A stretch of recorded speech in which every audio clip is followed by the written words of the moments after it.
Bienvenue dans Parole d'experts immigration, le podcast qui décrypte l'actualité, les procédures et les réalités du droit de l'immigration et de la nationalité française. Que vous soyez un particulier, un employeur ou un simple passionné de la question, ce podcast est fait pour vous. Chaque épisode abordera un sujet clé avec des analyses claires, des témoignages et des réponses d'experts et de passionnés. Alors installez-vous confortablement et plongeons ensemble dans les coulisses du droit de l'immigration.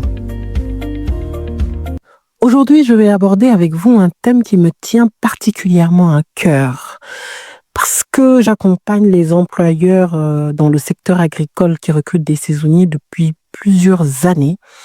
Et je me rends compte des difficultés et des barrières terribles, malheureusement des barrières administratives, les barrières procédurales qu'ils rencontrent dans le cadre de ces recrutements et qui affectent directement leur activité. Le secteur agricole, ce n'est pas nouveau, est un secteur qui souffre terriblement de pénurie de main-d'œuvre. Que ça soit dans le secteur viticole, dans le secteur des élevages bovins, ovins, de la culture maraîchère, des fruits et légumes, les employeurs, les producteurs, les agriculteurs ont énormément de difficultés à recruter de la main-d'œuvre.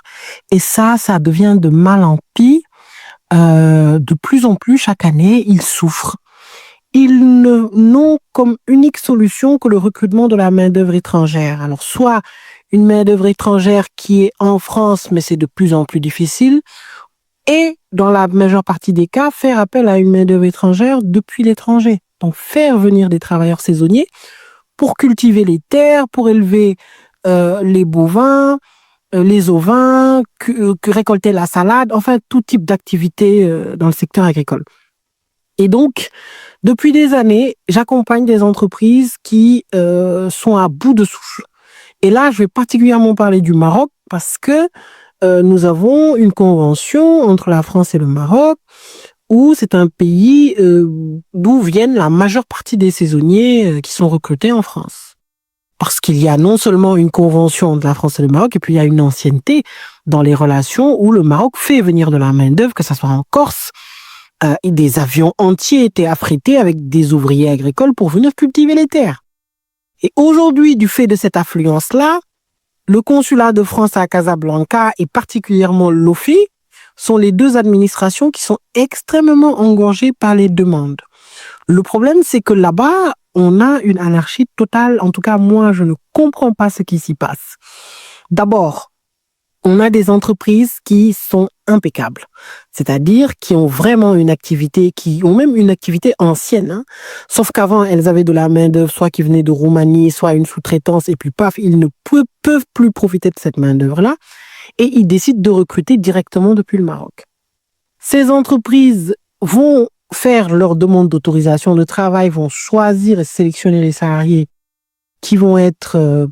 ils auront donc l'autorisation et impossible d'avoir un visa, impossible d'avoir des fois même des rendez-vous pour que le salarié puisse déposer les visas. C'est ça qui est dommage. Une fois que le salarié dépose le visa, c'est plusieurs semaines d'attente pour avoir la réponse et de plus en plus d'entreprises ne peuvent pas recruter de saisonniers. Et c'est ce qui me fait mal parce que j'ai des entreprises qui n'ont pas d'antécédents, qui sont vraiment des entreprises nickel, qui aujourd'hui me disent, maître, depuis l'année dernière, toutes les demandes de visa que déposent mes salariés sont rejetées. Alors pourquoi? Et on a de plus en plus d'entreprises. Alors d'un autre côté, nous avons des entreprises qui font venir des personnes. Nous avons des entreprises qui, peut-être qui font venir 10, 20, 30, 40 personnes. Alors on est d'accord dans une activité saisonnière, Et on a de l'autre côté des entreprises qui ont le même profil, voire meilleur, qui n'arrivent pas à faire venir des personnes. Et c'est ce qui m'intrigue véritablement. Parce que, bien sûr, avec les nombreux allers-retours que j'ai là-bas, je sais que la question n'est pas aussi simple. D'abord, il y a la fraude. Parce que beaucoup de personnes font payer ces saisonniers, ces pauvres saisonniers, leur font payer énormément d'argent pour leur trouver un emploi en France. Et avec cet emploi-là, ils vont avoir leur titre de séjour de 3 ans et ils vont disparaître. Donc, entrer régulièrement et rester régulièrement en France. Donc, oui, ça existe.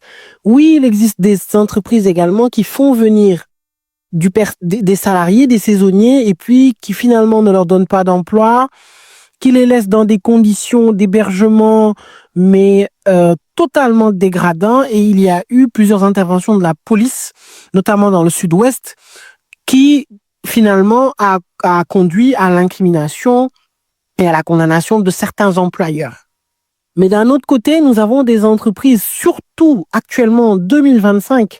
Je veux dire que la situation en 2019 ou en 2020, période pré-Covid et post-Covid, est totalement différente de la situation maintenant.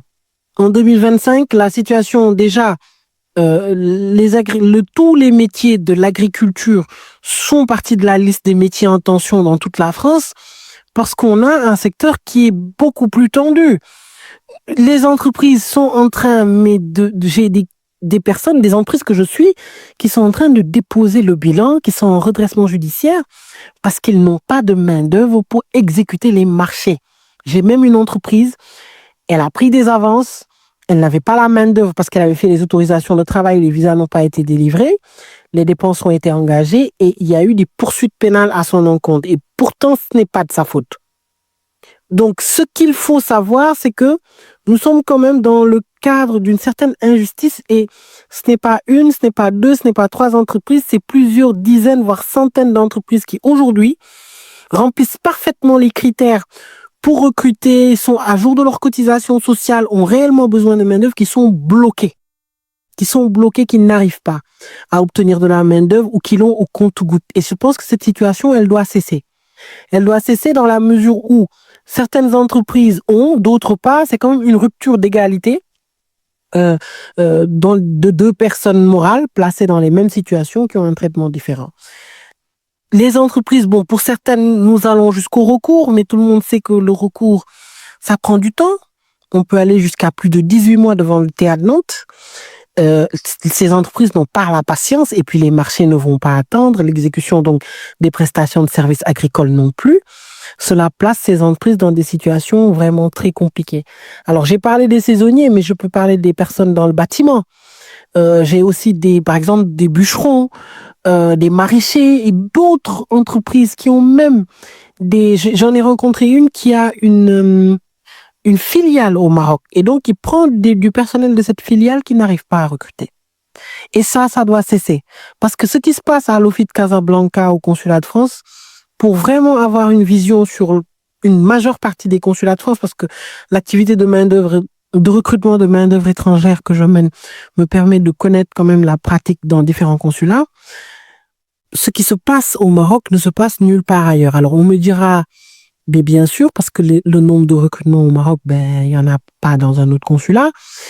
Mais quand même, en termes de transparence sur l'attribution des visas, il faudrait quand même un peu plus de transparence. Je pense que les décisions de refus sont extrêmement discrétionnaires. La preuve, lorsqu'on va en recours devant le tribunal administratif de Nantes, le tribunal annule la plupart des refus parce que ce sont des refus infondés. Quand je vois un dossier, je sais quel est le problème. Est-ce que le salarié a un bon profil? Est-ce que d'abord ses documents sont vrais? Est-ce qu'il a la CNSS? Est-ce qu'il a de l'expérience professionnelle? Et pour l'entreprise, est-ce qu'elle a vraiment le besoin économique?